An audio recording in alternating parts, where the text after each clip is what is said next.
going to rest? Why did you bring us here? Because I imagine the traveler would like to know what just happened to her. Oh, right. Ugh, Paimon's confused, though. She could have sworn you were there the whole time. Oh, how is that possible? It sounds like her spirit formed an inexplicable connection with the being in that space. Ah, you suspected from the beginning, didn't you? Indeed, the being you met is the fabled White Horse Adeptus, and the original owner of this jade token. Her name is Zibai. Wait, does that mean she's inside this token? No, she does not reside within this token, but rather within the moon shadow. This token is merely a medium. Word has it you accomplished quite the feat in Nodcry. You and your friend brought the Frost Moon back to Teyvat. Tell me, did you ever wonder about the other moon? The one that hung in its place for thousands of years? We never really thought about it, but it must have been a fake, right? A fake moon! Indeed, it was false. Its true nature, nothing but a projection of the moon. It also happens to be the prison that confines Zibai to this day. Wait, the White Horse Adeptus is trapped inside that projection? Then we need to rescue her! But the moon in the sky right now is the real one, right? Where did the fake moon go? And why can't Paimon see it? With the return of the true moon, the shadow naturally lost its place in the heavens. Now, it is disintegrating bit by bit. It's a process that comes and goes. When it occurs, it looks like the moon is being obscured by a black shadow. But when it stops, the shadow disappears and becomes invisible to the eye. So, you're saying there's an invisible fake moon blocking the real moon right now? Indeed. Okay, this is not what Paimon was expecting. My hypothesis is that people's wishes could be what trigger the periods of disintegration. After all, when you experienced that episode just now, it was precisely when Miss Linlong spoke of her own wish. Wait, is that because the White Horse Adeptus answers people's wishes? The legend must be true then. So, that means the more wishes we make, the faster the fake moon will disintegrate, right?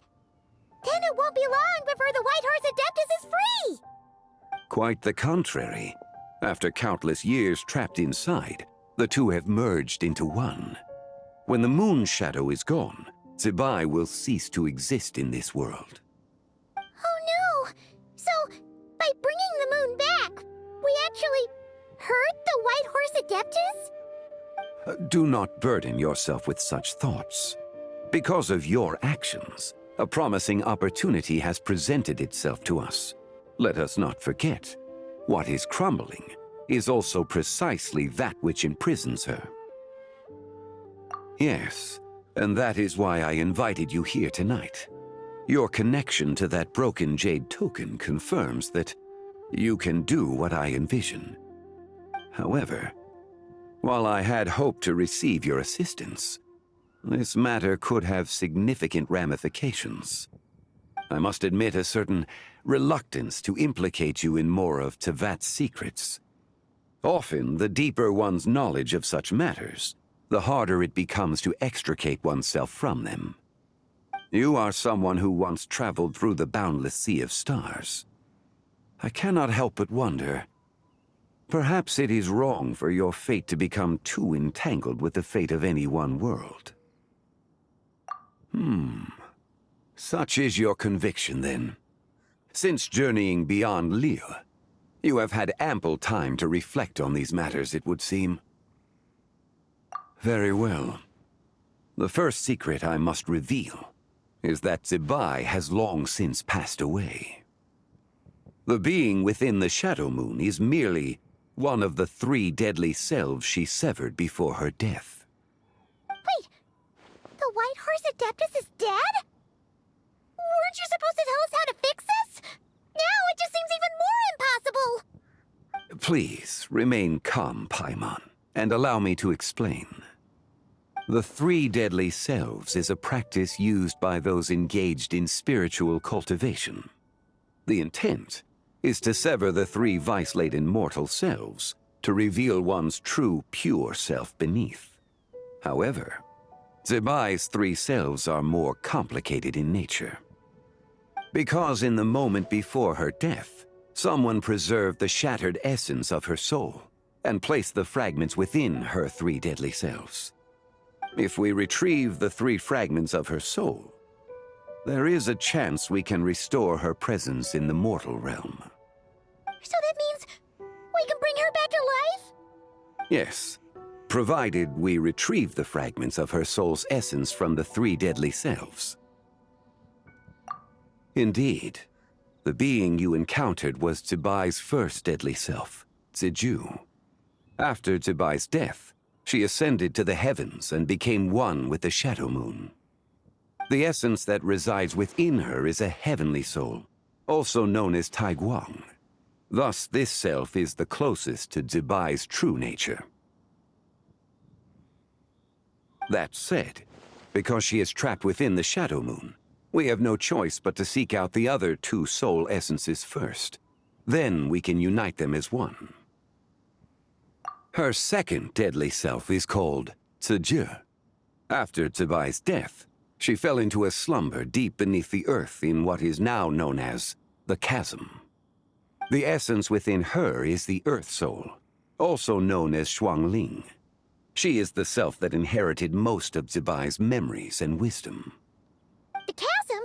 So, do we have to go there to find her? That won't be necessary. I sensed her presence on the jade carriage from earlier, the one at the exhibition. It's possible the return of the Frost Moon awakened her, and she emerged from the chasm alongside that batch of ancient artifacts. Wait! That must be why you agreed to help with the exhibition! To investigate the artifacts! Indeed. So in truth, Miss Linlong was the one who helped me. The third deadly self is Zichao. The essence within her is the human soul, also known as Yojing, Zebai's shade. Thus she is the most free-spirited among the three. She lent me her aid during the Archon War 1,000 years ago. But later, as her powers waned, she retreated into the mountains. I imagine finding Zichao should prove the most troublesome, so I shall take it upon myself to track her down. So, we need to find the second deadly self, right? But where do we even start? Locating her should not prove difficult. In life, Zebai was fond of mortals, and as the self who inherited most of her memories and wisdom, Ziju should be the same. It's possible she has possessed someone, and is meandering the bustling streets of Liyue Harbor as we speak. Possess someone? Wait! Are you thinking what Paimon's thinking, Traveler? What if she raided a tomb and dug up some super special relic, then got herself haunted by an ancient ghost? Exactly! Lu Xiangxiang! It seems you have a lead in mind already. She'd still be at Boo Boo Pharmacy. She was super agitated when she first got there, so Baishu gave her some calming medicine and told us to come back in 2 days. Do you think it could be her, Zhengli? It's quite possible. The deadly selves are impure beings that can easily influence mortal minds. A sound plan. Well, I should get started on my own investigation then. But you're leaving already? I must. Zichao went into hiding after the Archon War. If I am to have any success tracking her down, and there's no guarantee, I should start sooner rather than later. But there's still so much you haven't told us! Like, who the White Horse Adeptus actually is, and how she died in the first place! Not to mention who it was that preserved the fragments of her soul. Should our endeavor prove successful, then naturally those answers will follow. If not, speaking of them would be rather meaningless. Huh. It would seem that this is a question you are unwilling to set aside. Very well. I shall tell you. It was the Avatar of Time. Ah, so you know of her existence. The ruler of time saved her soul. Indeed. Preserving what remained of Zibai's soul in the moment before her death. Only the power of time could be capable of such a thing. However, there is no telling what effect it has had on the three deadly selves. In other words, you must exercise caution when seeking out Zija. On the night of Lantern Rite, countless Shao lanterns, and the wishes written upon them, will be released into the sky. I estimate that this event will trigger the Shadow Moon's collapse. When that happens, the cage that confines the first deadly self will open. That is our moment to act, but also the moment where all could be lost. For if we fail to retrieve the other two soul fragments in time, Zibai's resurrection is hopeless. As I mentioned before, the answers to your remaining questions should come in time, providing our efforts bear fruit. Let us hope that all proceeds smoothly in the days to come.